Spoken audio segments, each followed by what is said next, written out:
Hi, my name is Wei Xing. I'm 50 years old. I'm an accountant, and this is Fat Hope.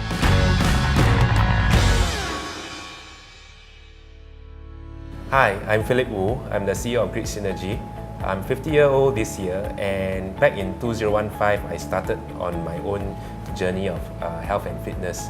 I very much want my company and my colleagues and staff in the company to be fit and healthy. And to that end, I've created something called the Five Forces Fitness Corner or Gym Corner for my own company. I'm very privileged today to get a friend of mine, Wei Xing, to come and join me to share about his own experience, his fitness and health journey. Hi Wei Xing, how are you doing? Good. Thank you for the invitation. Yeah.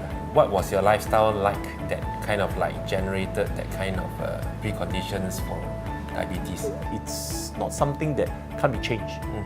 And what I need to do is really to improve or further improve my health in order to see if I can reverse the situation. So when you were diagnosed with diabetes, what was your next step of action? What did you start thinking about? I think the first thing was really to understand what it means to be a type 2 diabetic. And what is being a diabetic? Is that going to change my lifestyle? I think more importantly, is there something that I can do to be able to reverse, right? And if there is nothing that I can do to reverse it, then what is it that I need to do in order to change my lifestyle, in order to be more healthy or comfortable, going forward. Although I have slacked off a little bit on the diet, I've continued on my exercise. My weight came out a little bit, but at least came September, my blood sugar level was also in a normal region, and the doctor told me that I'm off the drug. Oh, congratulations. Thank you. So if you look at it, if I can summarize, first of all, there was knowledge power. You went to research more into it and understood what the drug did and realized potentially that you do not need to continue that drug perpetually if you're able to replicate its impact through other means, correct? So you build up that knowledge. Then after that, you chose a system with which you went to run every day.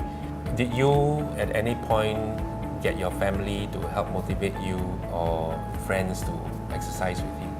I'm already running twice a week, and I actually set up that running group with my friends to run twice a week. I've done maybe like 9 half marathons over the last 12 years.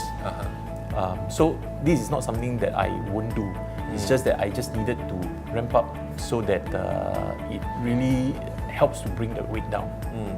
So it's quite interesting because 9 half marathons is a huge number of marathons by all intents and purposes, right? But for someone like you who already run 2 times a week to get type 2 diabetes, it just tells you that diabetes is not, our perception is always, if you're obese, you're fat, you're overweight, then you're likely to get diabetes.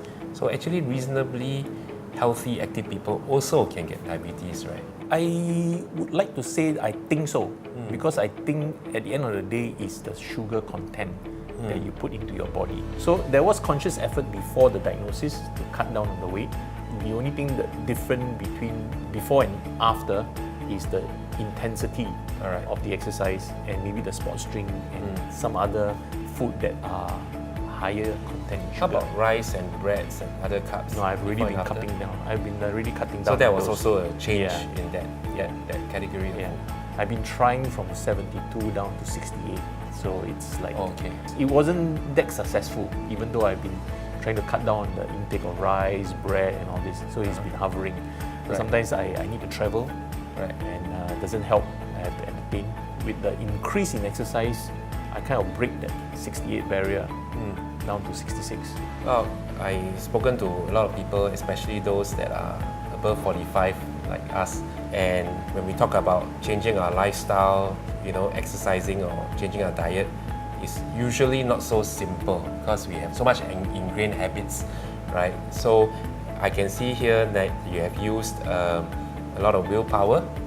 You also use a lot of knowledge power because you used to run, right? But 2 times to 5 times, and you increase that because your knowledge of and understanding of diabetes change, right? You use some level of social power if you're running group, and also change the intensity, didn't stress yourself out. So I think you use a maybe 3 or 4 out of the 5 forces to do your change. So Wei Xing, in 2015 when I started my own journey, I couldn't start because I thought it's fat hope. There's no way I can lose weight, there's no way I can change my lifestyle. I'm sure that for you, when you first started, also it was quite a challenge. That's why we call this segment Fat Hope. So if you were to talk to someone today who is just been diagnosed with diabetes, who feel a sense of helplessness and hopelessness, impossibility to change except to pop the pills until the day we pass on, what would you say to someone like that? Well, I would say that normally people don't change. What they need is a motivation for them to make that change. My motivation was my diagnosis of a type 2 diabetes. That kind of made me look at my lifestyle, my exercise, and I make small little changes to it in order to lose my weight. I increased the intensity of my exercise, not that I wasn't exercising. I cut down on things that actually had very high sugar level, and that is a form of dieting, not that I've not been dieting before.